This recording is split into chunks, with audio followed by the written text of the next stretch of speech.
Bismillahirrohmanirrohim. Assalamualaikum warahmatullahi wabarakatuh. Apa kabar anak-anak? Mudah-mudahan selalu dalam keadaan sehat walafiat dan dilindungi oleh Allah Subhanahu wa Ta'ala. Pada kesempatan kali ini kita akan membahas materi mengenai bersih itu sehat. Mari kita belajar dengan penuh semangat dan awali dengan membaca basmalah bersama-sama. Bismillahirrohmanirrohim. Anak-anakku sekalian, sesungguhnya Allah sangat mencintai kebersihan dan kesehatan. Sesuai dalam firman-Nya pada surat Al-Baqarah ayat 222 yang berbunyi, A'udzu billahi minasyaitonir rajim. Bismillahirrahmanirrahim. Innallaha yuhibbut tawwabina wa yuhibbul mutatahhirin, yang artinya sesungguhnya Allah Subhanahu wa Ta'ala mencintai orang-orang yang bertaubat dan menyucikan diri. Kemudian ada hadis yang berbunyi an-nadhafatu minal iman, yang artinya kebersihan sebagian dari iman. Hadis riwayat Al-Tirmizi. Selanjutnya, mari kita mengenal arti bersih dan sehat. Bersih artinya bebas dari kotoran. Suci artinya bebas dari hadas dan najis. Kemudian, apa sih perbedaan hadas dan najis itu? Hadas adalah keadaan tidak suci pada diri seorang muslim yang menyebabkan ia tidak boleh sholat, tawaf, dan lain sebagainya. Sedangkan najis adalah kotoran yang menjadi sebab terhalangnya seseorang untuk beribadah kepada Allah Subhanahu wa Ta'ala. Anak-anakku sekalian, tidak setiap yang kotor adalah najis, namun najis sudah pasti kotor. Contoh kotor tetapi tidak najis adalah misalnya tangan kita terkena noda cat atau tangan kita terkena tanah. Itu tidak najis tetapi hanya kotor. Cukup dibersihkan saja sampai bersih. Kemudian contoh kotor yang menjadi najis adalah jika ada seorang anak yang bermain tanah, kemudian dalam tanah itu ada campuran kotoran binatang atau kotoran manusia, maka itu menjadi najis dan harus dibersihkan. Anak-anakku sekalian, bersuci atau dalam agama Islam dikenal dengan toharoh terbagi menjadi dua, yaitu bersuci dari hadas dan bersuci dari najis. Hadas terbagi menjadi dua, yaitu hadas besar dan hadas kecil. Yang pertama, mari kita bahas mengenai hadas kecil. Hadas kecil adalah segala sesuatu yang membatalkan wudhu, yaitu ada 4. Yang pertama, keluar sesuatu dari kubul atau dubur seperti buang air kecil, buang air besar, dan kentut. Yang kedua, hilang akal, contohnya tidur. Yang ketiga, bersentuhan kulit antara laki-laki dan perempuan yang bukan muhrim. Yang keempat, menyentuh kubul atau dubur dengan telapak tangan. Adapun cara membersihkan hadas kecil adalah dengan cara berwudu dan bertayamum. Selanjutnya adalah hadas besar. Hadas besar ada 4, yaitu mimpi basah, keluar mani, haid bagi perempuan, dan nifas atau darah yang keluar ketika seorang perempuan sesudah melahirkan. Adapun cara membersihkan hadas besar adalah dengan cara mandi besar. Selanjutnya kita akan membahas mengenai macam-macam najis.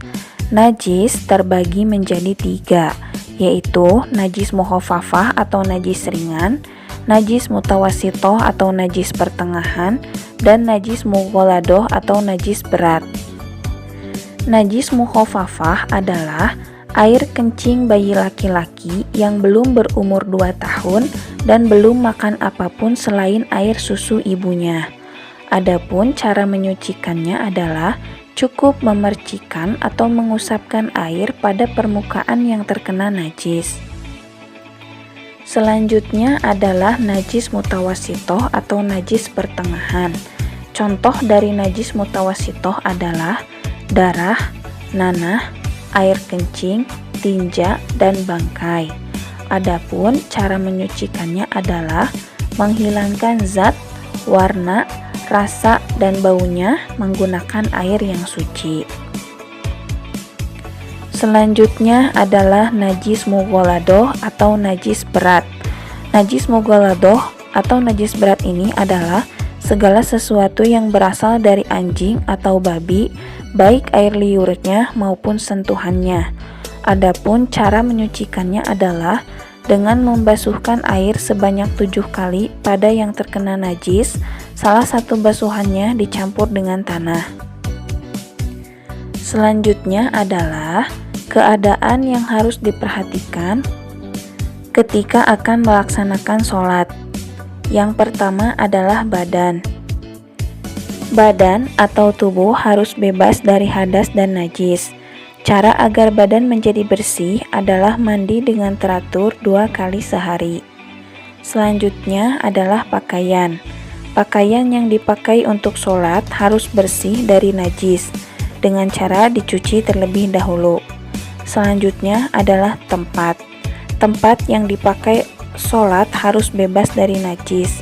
Misalnya, di masjid terdapat kotoran cicak atau kotoran tikus pada sajadah, maka harus dibersihkan terlebih dahulu sebelum memulai sholat.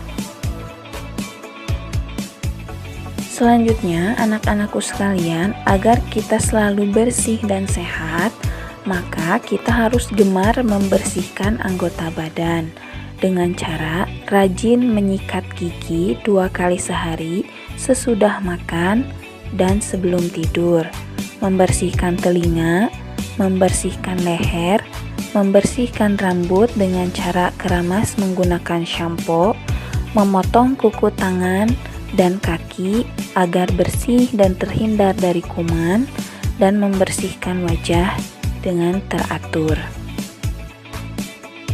Selanjutnya kita akan membahas mengenai istinja. Apa itu istinja?